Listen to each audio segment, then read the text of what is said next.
My name is Chris Stewart. I'm the manufacturing engineer here at Pollington Machine Tool.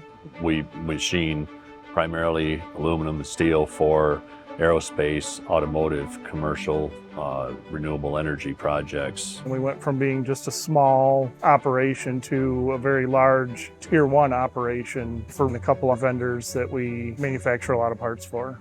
The senior leadership, management, and ownership pushes to be at the top with the technology. We needed Pico in here because it was going to help with a lot of issues. So the first thing we did with Pico was we built the work instructions, put it on the screens at the assembly table. We built our work instructions in Pico both in English and in Spanish. The work instructions are set up identical. Pictures, everything is the same, but yet I could go back there and flip it over to English. Within a month, we passed the safe launch after putting Pico in. Prior to that, we were failing once or twice every week.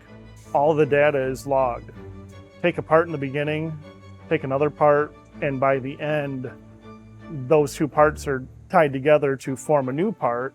So whether I look up the serial number of the final part, or if I just grab the serial number of one of the individual parts, everything leads back to the final assembly.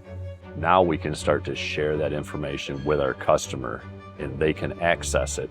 I feel we got a lot of value out of using Pico.